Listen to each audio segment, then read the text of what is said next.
Hello and welcome to Stupid Ancient History with Midgley and Taylor and our expert, non-expert and special guest James the Science Toolboy. Hello. As always, we're wearing togas, our kylixes are full, and today we're going to look at Xerxes' rise to power. So, previously on Stupid Ancient History, we've been looking at the ongoing feud between Darius and the Greeks.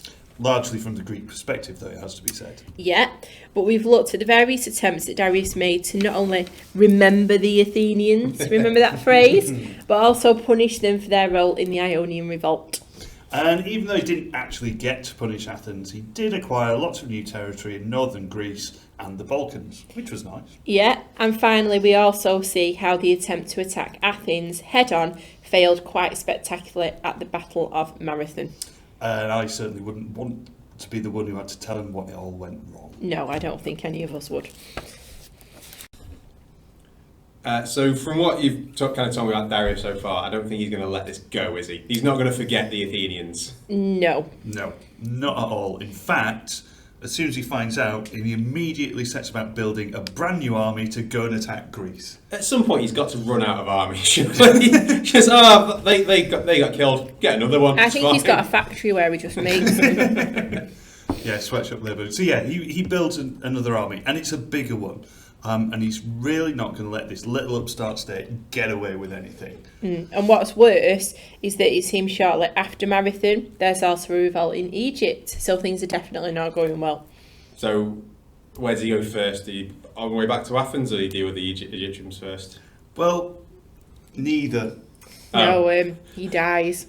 Oh no! Yeah, he dies. Oh, I was starting to like Darius. Really? Which bit? He's entertaining. All right, yeah, he is insane. Yeah, so sadly, before he gets to smite anyone again, he dies. Oh, Someone smites him indefinitely. how does a tosser take it? I think, yeah, he's gone. Oh well. Just in a stride. Yeah, Next it's one. a tosser. Nothing phases her. So if Darius is suddenly just like drop dead, what happens then? Well, Darius' death is not completely unexpected. So he was getting on a bit. He was 63, which obviously in terms of now is not that old. I mean, not far off that, are you, Mr. Midgley? Getting closer. But then 63 was old, so he'd lived to a good kind of ripe old age. And he's been busy. Yeah, he's had stuff going on. He has. But it seems that Darius has been so preoccupied with all this other stuff, particularly punishing the Greeks, that the tiny little issue of succession, who should come to the throne after him, was not as clear as he'd hope. He didn't have an heir, like a son to take over or anything like No, that? or even a fake brother Oh, to no. throw into the mix. He had quite the opposite problem. The problem Darius had was he had too many sons. Oh. He had 3 sons from his first wife, and then 4 sons from his second wife, Atossa, who he married after becoming king. So his problem is, which one do I pick? So it is a case that they pick them, it's not just firstborn male. Which firstborn male? Yeah. That's the problem. Okay. So Herodotus then tells us about this ensuing family feud. So he says the eldest of the first 3 was Artabazanes, and of the last 4 Xerxes. It was between these 2, therefore, being sons of different mothers, that the dispute arose. Artabazanes, basing his claim to the succession on the argument that he was the eldest of all Darius' sons, and therefore by universal custom entitled to inherit his father's position.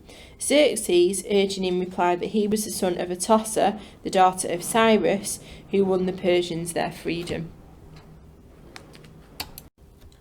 So both of these eldest sons both thought they should be king. Yeah, and why not? And it's seemingly a difficult choice for Darius. He's got to pick one. Yeah, I mean, on the one hand, you've got the tradition and the custom that the eldest son inherits, so this would have seemed perfectly normal to the Persian people. But on the other hand, he has a son, eldest of his second batch of kids, but who's a direct descendant of Cyrus, who is still pretty much regarded as like this godlike figure, and he's also the son of Atossa. So, who would you go for, James? Who do you think would be the better shout? Eldest or son of Atossa? Son of Atossa is always going to win in my book, but I would have sorted this out before I died, to be honest. Yeah, definitely. But how are you going to sort it out? What are you going to do? Actually, maybe a deathbed would be the right place to do it then, because then you don't have to deal with any of the fallout. None of the fallout. This is none of the, well, you were always the But I first. They like their horses. A race. Why not? Yeah, Race. but also the other thing you've got to think about is, doesn't it also depend on what kind of state Persia's in at the time? Yeah. Because obviously, Well, Persia's in a pretty good state. it depends what they want from a leader, doesn't it? Do they feel like it's gone too far away from Cyrus, so the one that's linked more to Cyrus would be a good one to put in to kind of bring it more back under control? Is Atossa going to have more of a say if he becomes king because she's got that relationship, or To be fair, would it be Atossa better had to have a pretty- clean kind of sweep and just Just follow have no- and just follow tradition, like you say, and go with the eldest of the first? To be fair, Right. Atossa had enough influence when Darius was alive, didn't she? Mindering him to go and attack Greece. Yeah. Is like the Persian Empire stable at this point? Because you said Yeah. the Athenian thing didn't go well. Egypt's revolting. This doesn't like destabilise the entire empire. Not yet. It potentially could do. Right. Okay. But, Darius has done a lot of work organising the empire. It's pretty functional. It's working well. Now all he's got to do is who are you going to hand it over to? Do we know anything about what are they called? Artabazanes and Xerxes? Yeah. What are their characters like? We don't know at this point. Right, I'm okay. not really told. I suppose the other thing is, though, as well, if you don't want to upset people and go against tradition, if you've already got issues brewing in the other areas of the empire, you don't really want to cause issues at home, do you? Not really. And kind of annoy Persian nobles that might just expect you to go with tradition and have the eldest first son. So, But again, though, you've got the Balancing descendant of acts, Cyrus, yeah. so they can't really argue with that because, Cyrus. Yeah. Like I said, I think you had the best choice. Do it and die quickly so you don't have to deal with the fallout. So it seems that even Darius couldn't make up his mind. A bit of a dilemma. So this was something he considered while he was alive. He didn't just ignore it. No, and he then did just go, snuff oh, it. whatever. No, it was something he had to sort out. It was on his to-do list. So by chance, in 491, the Persian court is host to an exiled Spartan king called Demaratus. And we'll come back to him later. He keeps cropping up quite a bit. And he hears about this debate over who should be the next king. And he decides, you know what, I know who I'm going to go with. So he goes to Xerxes and he gives him some pointers.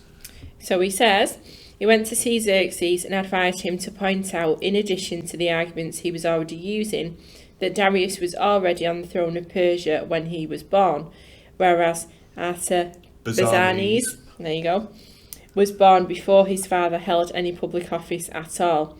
It was therefore neither reasonable nor fair that the crown should pass to anyone but Xerxes. Fair enough. So he says, yeah, you were first to be born as king. He also sweetens this deal by explaining that in Sparta, if such a situation also existed, the crown would naturally go to the equivalent of Xerxes. It's almost like before you're king, it doesn't matter. Yeah. It's like a hard reset. So it seems Demaratus' rationale is enough to convince Darius and Xerxes that this is the way forward, and Xerxes is appointed as the next king. He's appointed as the heir. And, Demaratus comes along with him as a little advisor. Oh, he's got himself a good job out of this as well. Yeah. Herodotus does, however, end his coverage with the following quip. Personally, I believe that even without this advice from Demaratus, Xerxes would have become king because of the immense power of Atossa. There you are. Behind every man, there's a strong woman. And that's definitely a tosser. God's sake. Are you questioning the role of the Queen here, James? Not at all. Or just still loving her name? I can't remember if I've asked this before. Is there another way to pronounce it? No. It's just Atossa. A tosser. Brilliant. Love You it. could make it sound posher, couldn't you? Atossa. Atossa. A tosser. That's worse. A tosser.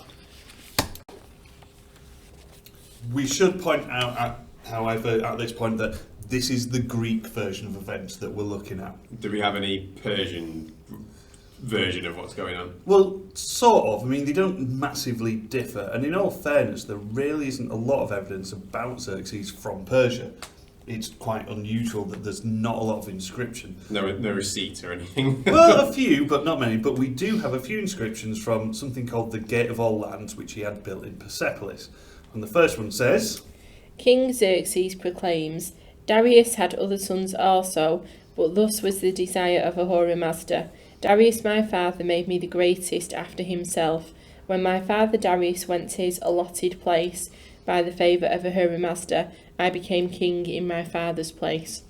So again, it doesn't really tell us much, does it? He acknowledges that yes, there are other sons. Yeah, but it doesn't really specify how he chose him or anything. But what it shows is that he feels the need to kind of stamp that on the palace, doesn't it? To say, like, my dad said that I was going to be the next king. Yeah, I know I've got brothers, but I'm the best one, and God said it as well. Yeah, so shut your face. The other obvious comparison to, if you look at like inscriptions from Darius, it's not, oh, this was my decision. Oh, Ahura Mazda said this should be so, and who are we to argue? It's preordained. Yeah, so it effectively is a bit of Xerxes propaganda. So Herodotus gives us the more detailed account. What are these gates of eternity? You said they've had this. Gates of all lands. Oh God damn it! I'm just giving them a better name. So quite simply, it's an extension to the palace that Darius built at Persepolis. Okay. It's nice and pretty. It's got some carvings. It also seems to become quite the kind of done thing at this point to proclaim your greatness through building. So there's another inscription as well, and the other inscription says, Xerxes the king says, by the favour of Ahura Mazda, I built this gate of our lands. Much of the good construction was built within this city of Persia, which I built and which my father built. Whatever good construction is seen, we built all, that by the grace of Ahura Mazda. He's really like laying on the god. Like, everything that you see in this city, we made it. And it's me and my dad. Yeah. Never mind these other brothers. And God. Yeah. And God. Yeah. I mean, there's obvious comparisons, again, like we said with Darius. It's every 2 seconds it's by Ahura Mazda's grace. Yeah. They always refer to them, it's not Xerxes says, it's Xerxes the king says. Right, so just in case you weren't sure. In case you forget. Yeah, he's there to just remind you. You said does this become common just to make little extensions onto palaces with your propaganda with my name on it? Yeah. This is my conservatory. Yeah. The conservatory of James. Well, it may be the case that Xerxes would have even built a much bigger palace, even bigger than Darius's, had events not turned out the way they did. Dun, dun, dun. So you said things aren't going to go very well. Is this anything to do with the Greeks? Well, yes, but not quite. Okay. I mean, the Athenians are still there. Even though we've been looking at the two kings comparatively, it seems Xerxes originally isn't necessarily that bothered about the Greeks. Did his dad not bequeath this servant to whisper in his ear? Yeah, well, the servant's probably still there going, can I finish, yeah? But yeah, he doesn't seem overly bothered, so as Herodotus tells us. Xerxes at first was not at all interested in invading Greece, but began his reign by building up an army for a campaign in Egypt. But Mardonius, the son of Gabrias and Darius' sister, and thus cousin to the king, who was present in court and had more influence with Xerxes than anyone else in the country, used to constantly talk to him on the subject. Master, he would say, the Athenians have done us great injury, and it is only right that they should be punished for their crimes. Right, so he was. The mantle's been passed to somebody else. He was fine leaving it, but then someone was there stirring it. Yeah, I mean, it seemed what's suggested is in Herodotus is that Mardonius is using this regime change to further his own ends. He still thinks he's got unfinished business because he tried to attack Athens, didn't work. So he's clearly angling to be put back in charge of any major army. Right. So he did after all kind of get overlooked at Marathon. So this is his chance to try and reassert his influence, and if you like. Cracking at himself. Yeah. And again, like we said, he's got his own axe to grind with the Greeks because he was sent to capture Athens and got eaten by sea monsters. Yeah. So the coming of a new king kind of fits Mardonius' agenda quite nicely. So is this attack Greece instead of Egypt, or do it just why not do both? Go? Oh, okay. While you're at it. Why have one war when you can have two? Yeah. So Xerxes has remembered the Athenians at this point. Yeah, and he is persuaded to go and attack Greece. But first, there's that kind of pesky matter of the revolt in Egypt. Okay. So, I mean, again, he's keen to have a military victory under his belt early on. So it seems that Xerxes himself leads the army against Egypt. So he's desperate to kind of emulate Cyrus, this kind of great military leader. This seems to be the mantle by which Persian kings are judged. And whilst it's clearly a significant event, Herodotus really doesn't tell us much. He just gives us a few vague details. So, he says first, however, in the year after Darius' death, he sent an army against the Egyptian rebels and decisively crushed them. Then, having reduced the country to a condition of worse servitude than had ever been in the previous reign. Not exactly detailed, is it? No. So basically, he put them down and then was mean to them. Yeah. Fair enough. And what's even more annoying for Xerxes is that no sooner does he sort out the Egyptians, another rebellion starts in Babylonia. And this too is quickly crushed. Right, okay. So he's establishing himself to, take no guff. He's very much like his dad. He's very much starting out in his dad's mantle. Okay. And then, next stop is Greece. Yes. So now that we've seen Xerxes come to the throne and he's starting to establish himself a little bit, the obvious thing to do is look at this idea of similarity and difference between him and Darius. What we see early on is Xerxes is quite a young king. He's very keen to make a name for himself. How old is he at this point? I'm not overly sure that you're going to have different dates. Yeah. Because the calendars are different and the records are patchy, Yeah. shall we say. But yeah, he's quite keen to establish a name for himself. So he's almost following Darius's playbook. Build something fancy, put your name on it, reference Ahura Mazda with every second breath, and then start to go out and have some of these military campaigns. Conquer places, Yeah. take control, expand your portfolio of land that you own and Never control. went hugely well for Darius, though, did it? No, and again, same with Xerxes, the first military campaigns they have are against people kicking off against him. So you think, these people keep kicking off, what is it that we're doing wrong? Why do they keep rebelling against us? But again, either way, he crushes them. He doesn't have his crushing of them carved into the side of a rock. But it's there, he's already started.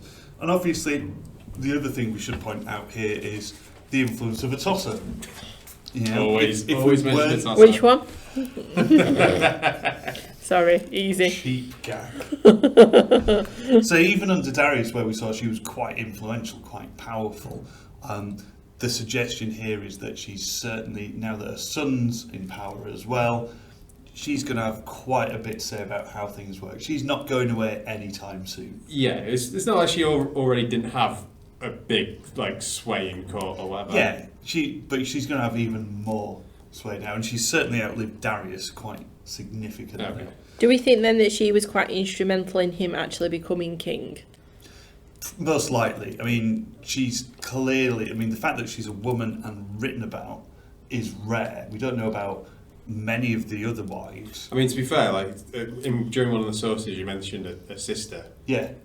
You only mentioned the boys before then. Didn't mention any about daughters that Darius had. No, it doesn't say anything. But so the fact that she's named and comes up quite a bit obviously shows she is pretty important. She's significant and influential. And again, if we look at this idea of revenge and remembering the Athenians, maybe he was a tosser all along. Certainly she would have had sway to kind of dissuade Xerxes or Darius from remembering the Athenians. But yeah, she's a bit of a driver behind this Persian monarchy. It's kind of like he's got to finish off Darius's he's job, got unfinished isn't it? business. Yeah, he's got to do that before we can actually start doing things that are just kind of linked to him. Yeah, this royal family's invested so much in hating the Greeks that they can't just let it go.